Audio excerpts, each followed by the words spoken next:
2019 tiba-tiba muncul tamu tak diundang,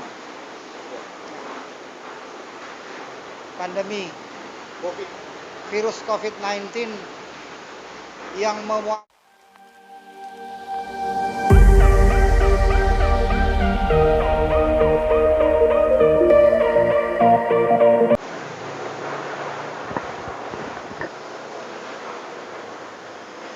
ya, salam baku dapa. Jumpa lagi di Bitung TV Channel, ngobrol bareng Arham Licin. Di video kali ini kita akan berbincang terkait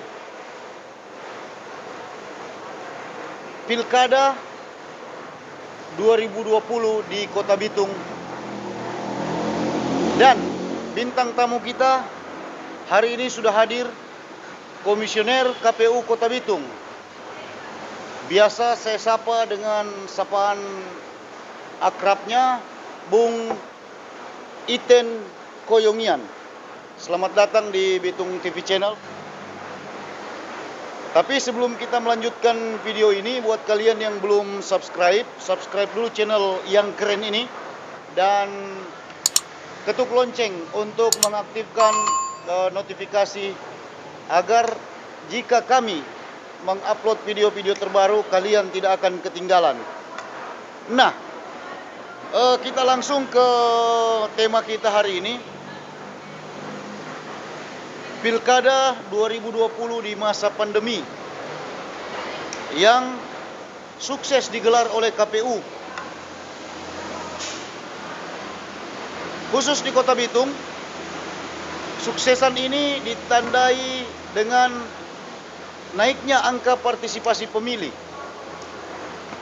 Selama sejarah pilkada, di Pilkada 2020 inilah warga Kota Bitung berbondong-bondong mendatangi TPS walaupun dengan protokol kesehatan yang sangat ketat. Nah, kita ingin mengetahui seperti apa dan ada kisah-kisah menarik apa di balik suksesnya pilkada yang secara aturan sebenarnya sudah selesai tahapannya karena sudah penetapan pasangan calon, sudah ditetapkan pemenang. Nah, bisa Pak Komisioner menceritakan bagaimana suka duka pelaksanaan Pilkada 2020 di masa pandemi yang baru saja kita lewati. baik. Salam baku dapa TV Channel. Sedikit saya menceritakan suka duka penyelenggara dalam proses tahapan pemilihan wali kota dan wakil wali kota Bitung tahun 2020. Pasca ditandatangani NPHD awal September, KPU kemudian mulai melaksanakan tahapan persiapan dalam rangka pelaksanaan pilkada. Kita mulai dengan kegiatan rekrutmen badan ad hoc. Kita melakukan seleksi badan ad hoc terutama PPK, melakukan dengan cermat agar proses rekrutmen ini betul-betul dapat menjamin terlaksana pilkada dengan integritas yang tinggi terlepas dari afiliasi.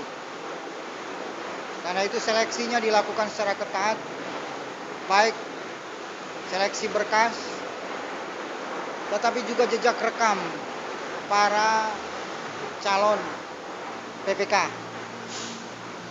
Kemudian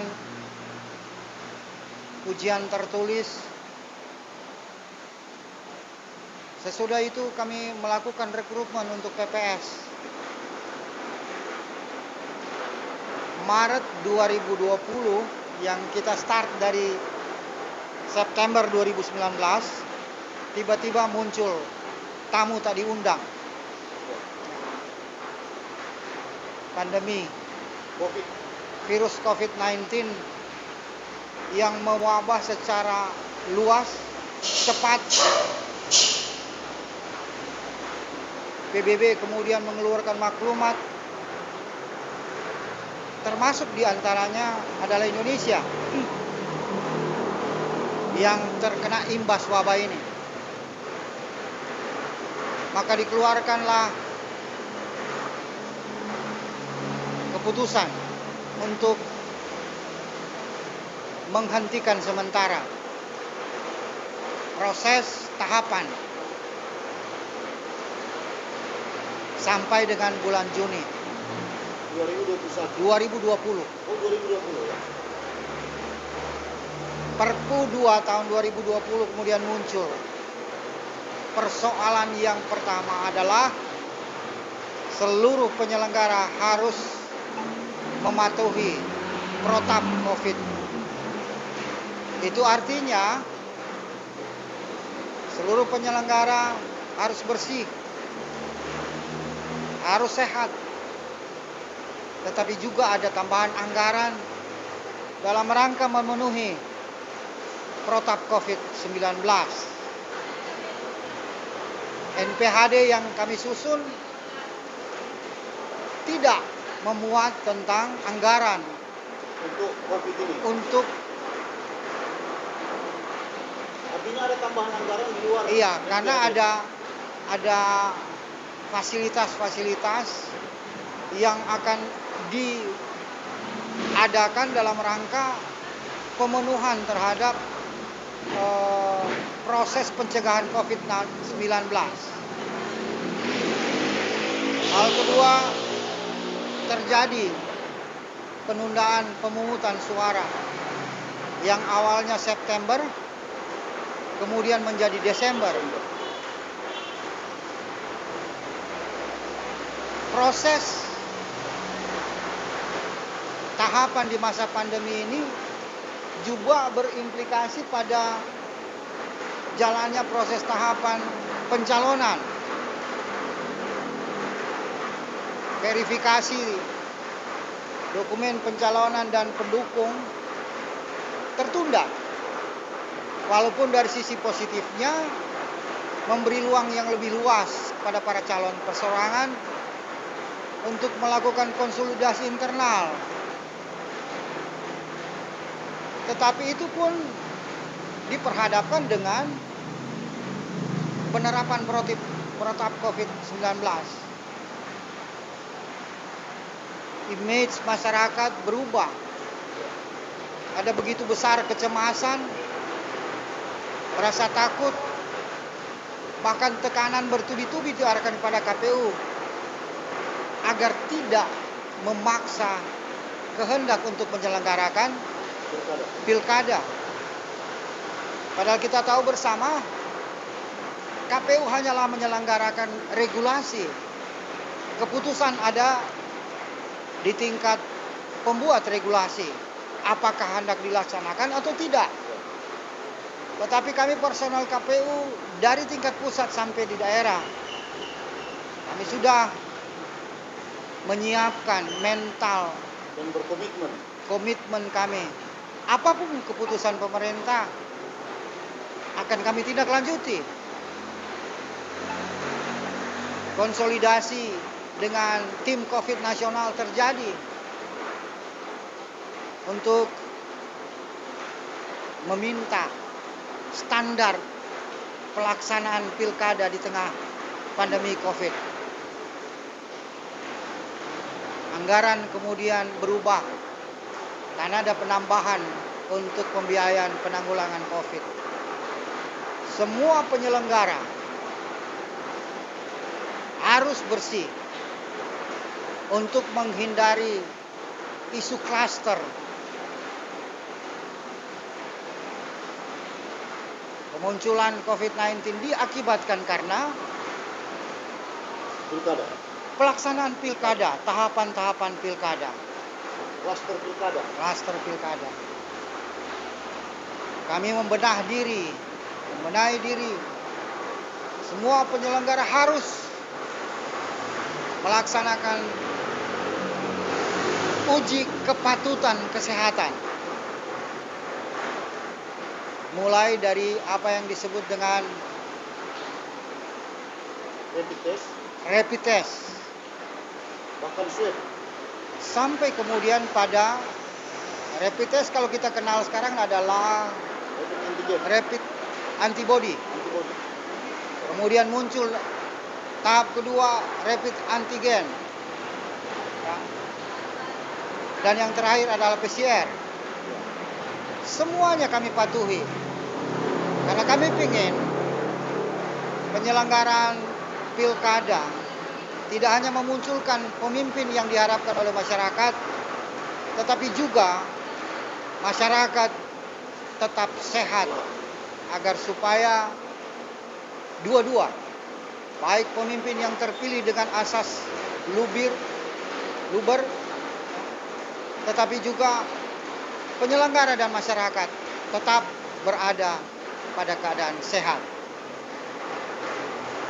Yang menarik, dari tahapan demi tahapan, khususnya di Bitung, ada pencalonan perseorangan yang muncul, walaupun pada akhirnya gagal karena tidak memenuhi syarat minimal.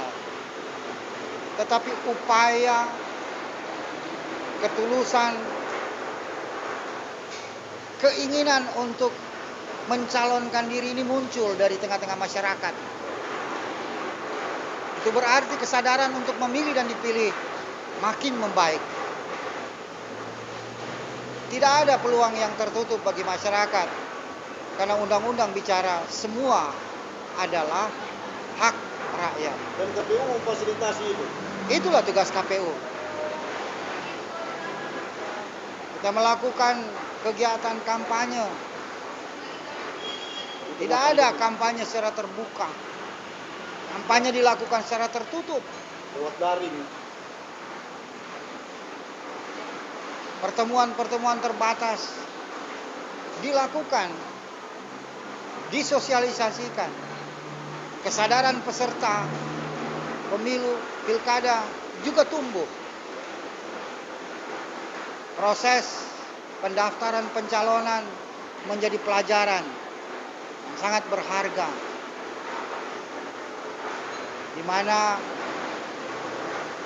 antusias masyarakat untuk mengiring paslon yang menjadi favoritnya menuju ke KPU. Perjalanan para paslon diiringi dengan antusias masyarakat yang tanpa sadar memunculkan kerumunan banyak orang. Secara tidak langsung terjadi pelanggaran terhadap protap COVID-19. Pemerintah tidak diam. Keluar teguran dari Kemendagri.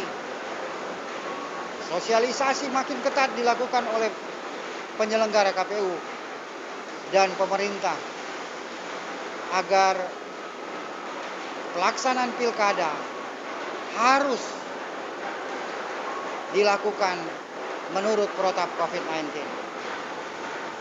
Kehidupan masyarakat yang dari keadaan normal berubah drastis di situasi tidak normal. Pandemi COVID-19 menjadi sesuatu yang tidak pasti. Kapan berhenti? Kapan habisnya? Masyarakat dipaksa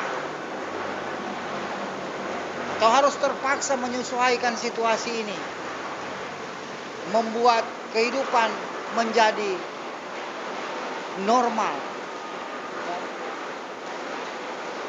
Dari tidak normal menjadi dari normal menjadi tidak normal, dan kemudian kita harus menyesuaikan, berdamai dengan COVID. Harus mempersiapkan diri kita untuk terus melakukan aktivitas, termasuk di dalamnya melaksanakan kegiatan-kegiatan tahapan demi tahapan.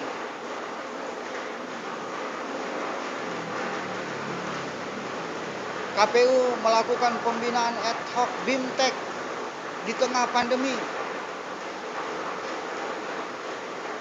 Peserta BIMTEK harus clear Mereka yang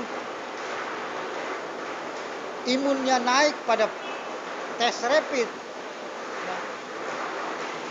diistirahatkan, bahkan tidak diperkenankan untuk menjadi bagian dari ad hoc itu sendiri. Di tengah kecemasan dan ketakutan, petugas pemutakhiran data pemilih melakukan coklit. Mereka lah sebetulnya adalah pahlawan-pahlawan demokrasi yang menentang maut. Karena naik turun rumah. Ya, bertemu dengan masyarakat secara langsung. Bahkan mereka yang terpapar COVID. Iya, mereka yang terpapar pun didata dengan cara-cara tertentu. KPU memfasilitasi petugas pemutakhiran data pemilih secara ketat. Mereka diperkenankan untuk melakukan pemutakhiran data pemilih di tengah masyarakat dengan tetap memperhatikan dan menggunakan APD lengkap. PPK juga melakukan konsolidasi internal di tengah wilayah kerjanya. Kami semua bahu-membahu menentang COVID-19. Semua demi terlaksanya pilkada. Pemerintah harus melaksanakan pilkada di tengah COVID-19 karena membutuhkan pemimpin yang mempunyai legitimasi pasti. Ada sekian banyak pemimpin yang kalau tidak dilaksanakan pilkada, maka proses penanggulangan COVID-19 di daerahnya menjadi lamban. Ini sebetulnya adalah munculnya COVID-19 ini di tengah pilkada justru menjadi bagian terpenting di mana pilkada memproses pemimpin untuk menanggulangi COVID-19 itu sendiri. Masyarakat membutuhkan bantuan, masyarakat membutuhkan penerangan, masyarakat membutuhkan sosialisasi, dan itu semua dilewati setelah proses pilkada itu sendiri. Kampanye berlangsung dengan aman, tertib, damai. Sulawesi Utara, Bitung khususnya menjadi bagian yang dijadikan patokan, dijadikan patron tentang bagaimana terlaksananya pilkada dalam tahapan-tahapan krusial, terutama pada masa kampanye. Kerjasama lintas sektoral terjadi. KPU tidak bisa bergerak sendiri. Pihak keamanan juga menjadi dui fungsi. Selain mengamankan proses pilkada, tetapi pihak keamanan juga menjadi bagian corong sosialisasi pencegahan di lapangan.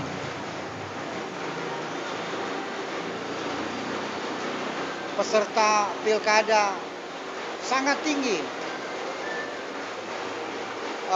kesadaran akan pentingnya masyarakat sehat yang akan memilih mereka, di mana pada akhirnya program visi misi mereka akan kembali kepada masyarakat. Mereka berkomitmen untuk tidak menjalankan program utamanya adalah program menyehatkan kembali masyarakat. Tapi yang mereka inginkan bahwa mereka memilih, masyarakat memilih mereka untuk mengamankan visi misi program demi kesejahteraan masyarakat itu sendiri dalam situasi yang sehat. Artinya pemimpin yang terpilih di pilkada lalu ini harusnya jauh lebih kuat secara karakter dan mampu melawan pandemi ini. Ya. Para peserta mempunyai kesadaran yang tinggi terhadap itu.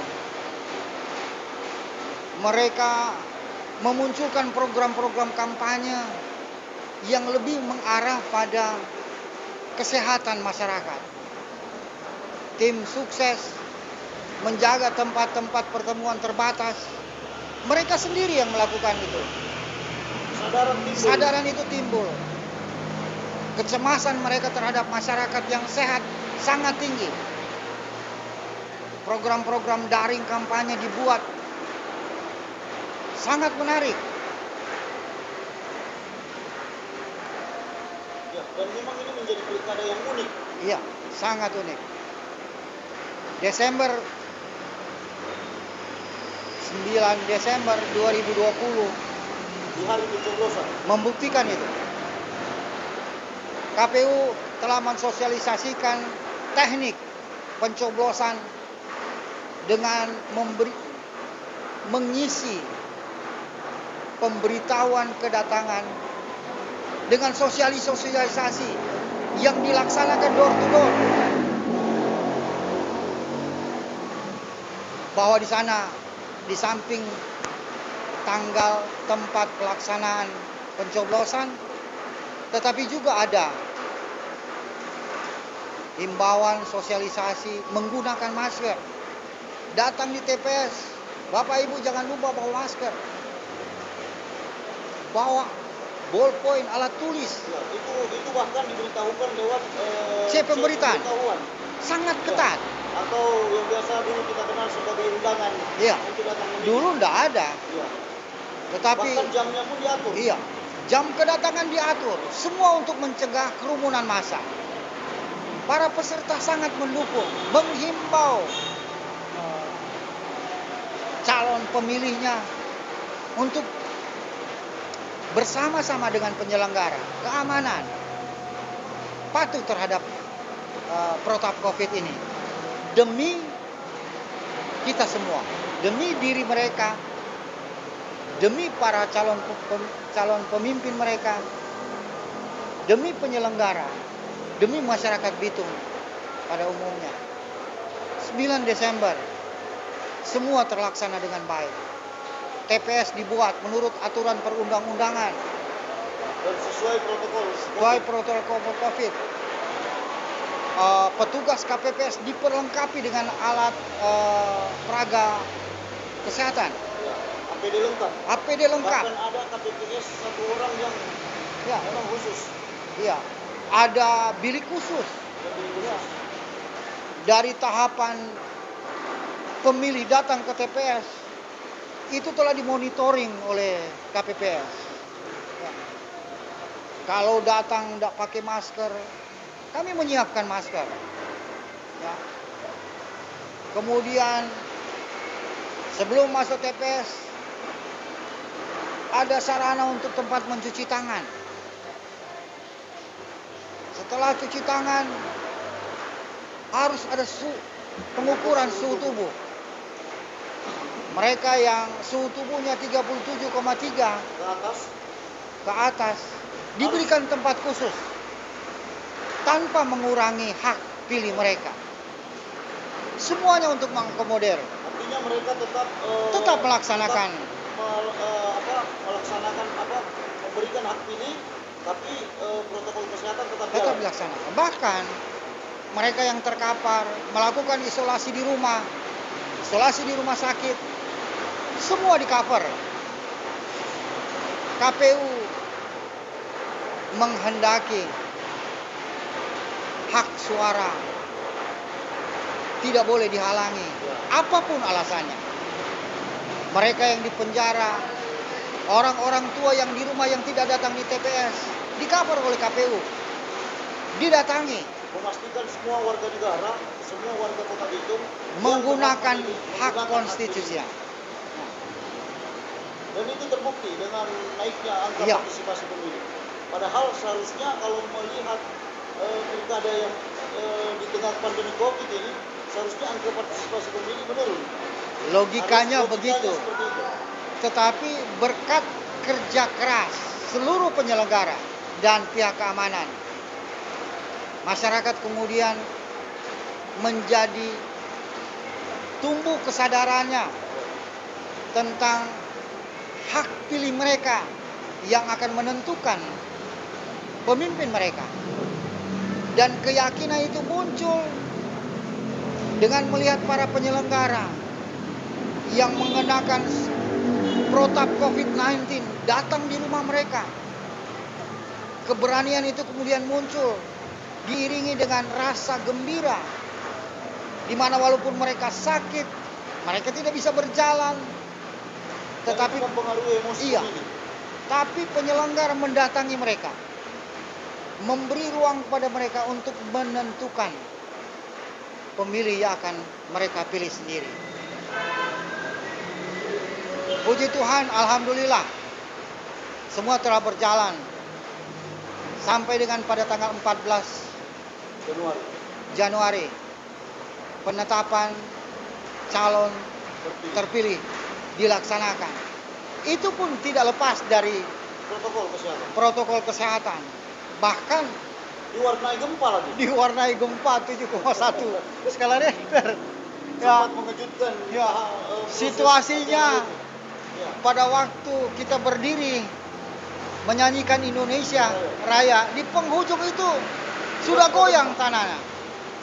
Ada siaran langsung yang kami buat, yang kebetulan sorotan lampu itu mengarah ke kami, komisioner di depan.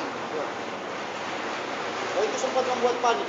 Selesai Indonesia Raya, duduk, kami hendak membacakan, ketua hendak membacakan sambutan, ucapan selamat datang. Waktu lampu sorot dipindahkan menuju ke tempat duduk para undangan, kosong. Undangan sudah lari semua. Undangan sudah lari semua. Petugas hostel sudah melakukan evakuasi. Ya, Karena berada di lantai 8. tanah goyang belum berhenti. Kami di depan, Nah, ini luar biasa. terjadi pertarungan mental. Ya. Yang standby hanyalah komisioner KPU, sekretaris KPU, Bahkan para calon ramburan dan juga. kru TV. Para calon, ya,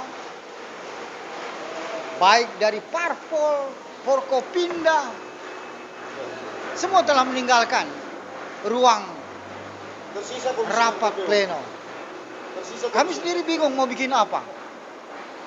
Kita belum menandatangani berita acara, belum membaca berita acara, penyerahan SK, penetapan.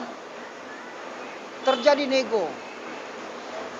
Para utusan mengatakan, jangan di lantai 8, lantai 1 aja. Sementara fasilitasnya tidak memungkinkan untuk ke lantai 1. Cukup alot, dialog. Negosiasi. Ya. Pada akhirnya keteguhan penyelenggara, saya bilang keteguhan penyelenggara karena di situ ada Bawaslu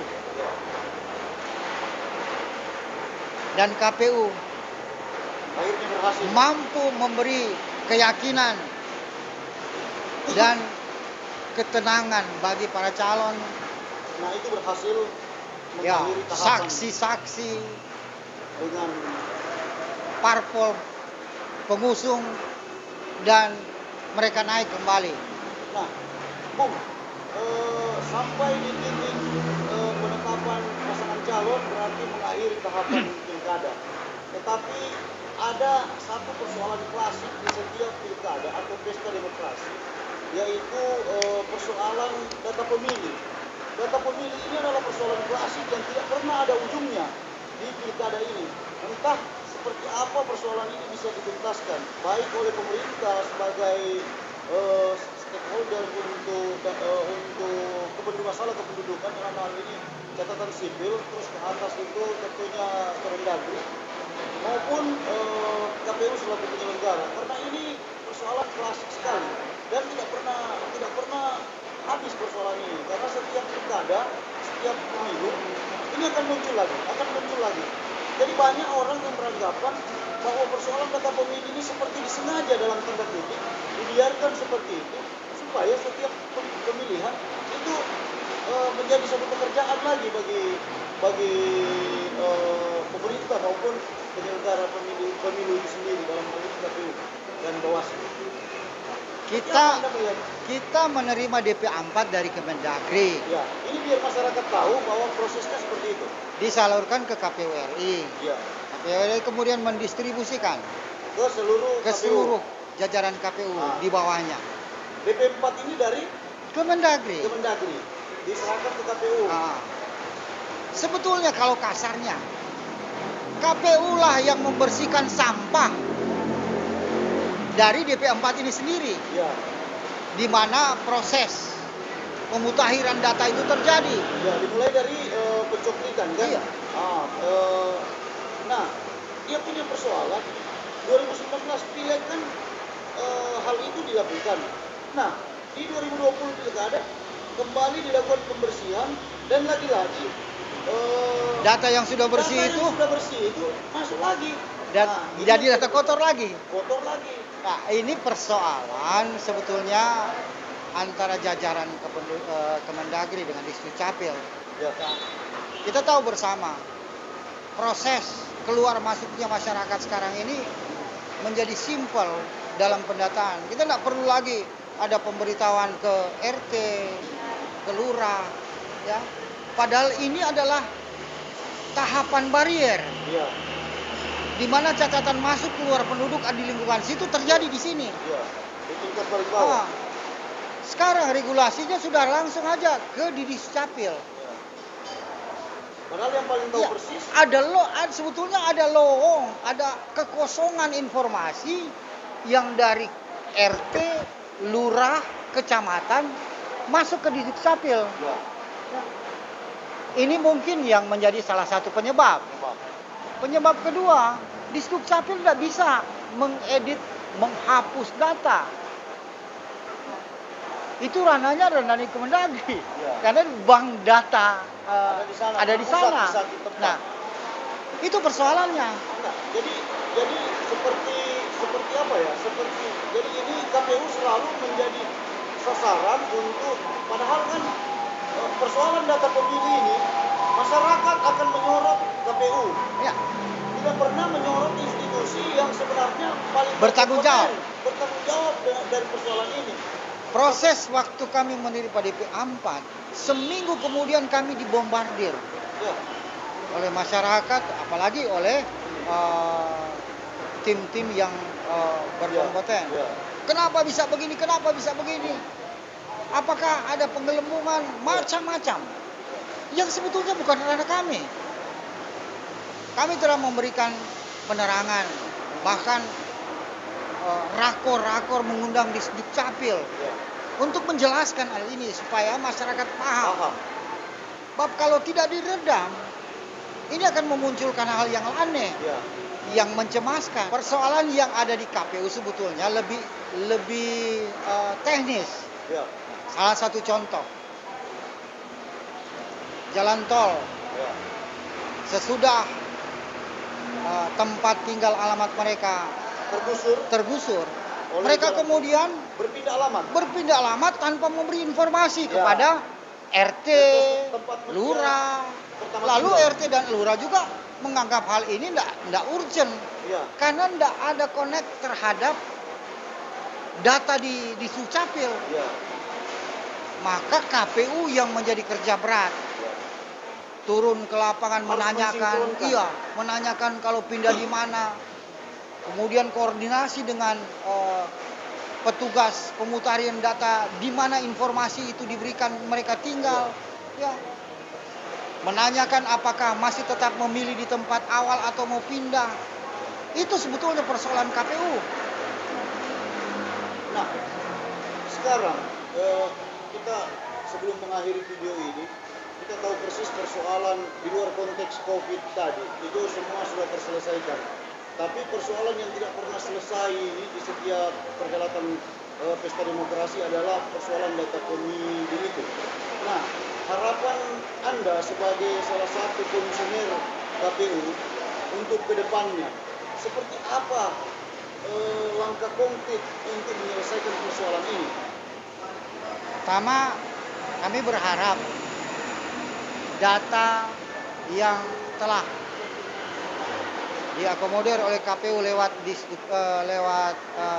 petugas pemutakhiran. Ya, di 2020. Ya, dijadikan bahan untuk bank data yang ada di pusat. Ya.